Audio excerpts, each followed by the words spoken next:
Hi, everyone.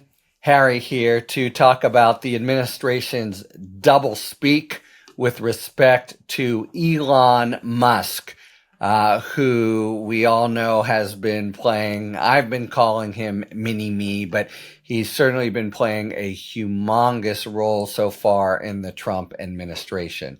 And on that basis, have now been at least two lawsuits filed that I'll go into in a moment. But in response to the lawsuits, we have the official position now of the administration that, he's just a so-called special government employee with no authority. So he has been given license to ransack every proprietary bank of information, and he certainly represents, as does the president, that he's doing all this stuff.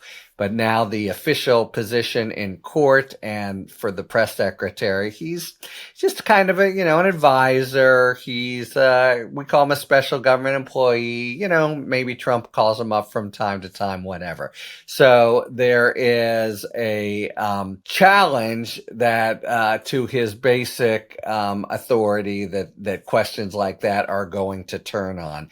One case, New Mexico versus Musk. Several attorneys general have brought it, is before Judge Tanya Chutkan.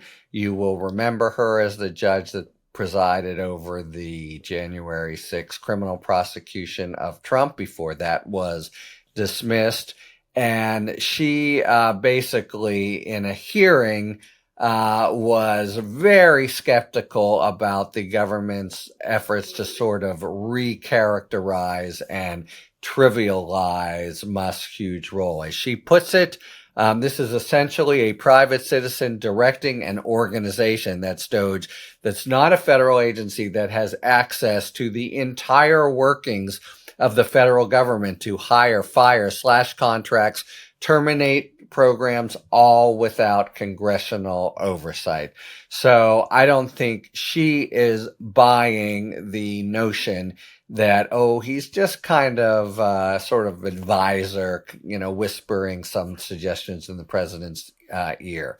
Now, so that is the kind of rhetorical war of words or battle. Chutkan specifically, in her one order in the case, dropped a footnote basically reminding the government of their duty of truthful responses and answers. And that she didn't specify, but I think it is likely to be about their scarcely credible characterization of Musk's role, not just the legal classification, but really his, he's just kind of giving informal advice. Now, Chutkan at the same time did not provide the injunction that the plaintiffs had asked for to keep him from having access to certain information and from exercising many powers, because she said, at least for now, what you've really brought me is newspaper reports, and you are basically speculating as to what could happen with information in his hands, speculating as to what he might do. So we're a little early yet. So she doesn't enter the injunction right away. On the other hand, I think she has signaled that she is going to be responsive to the basic argument. And let me just lay out what the basic argument is.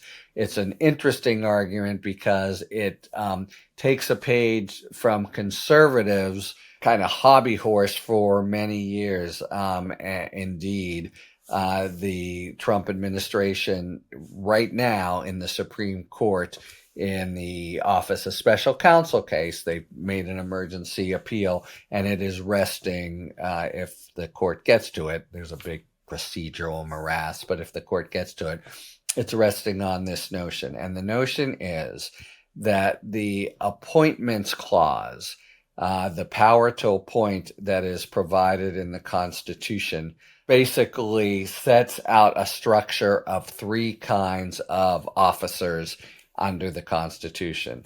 Just plain old, 98% of everyone are just regular old employees, but there are also principal officers and inferior officers.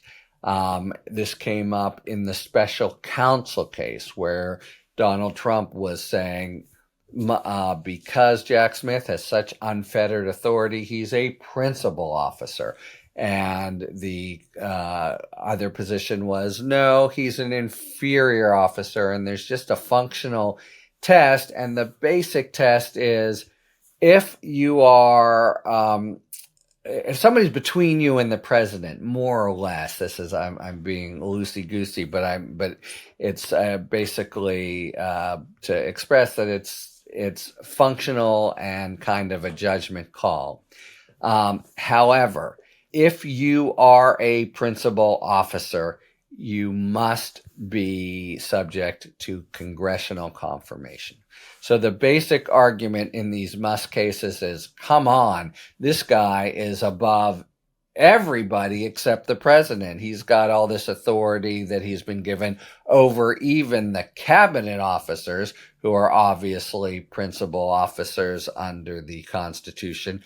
So he has to be also. If you apply your test in other cases where you've decided this sounds like, and it's a principal officer, this an inferior officer, you have to conclude he's principal. Therefore, he has to be nominated by the president and confirmed by the Senate. And therefore, everything he's done so far is just without legal effect. That's the big argument about Musk that is coming up in these cases. So it will, there are a couple cases that are proffering it, and they're at different levels of development, but that will be the argument. There is, just to remind you, the inferior officers, this is what came up in the Jack Smith case. Congress can provide for the president or to just appoint them without going through Congress, but principal officers, no.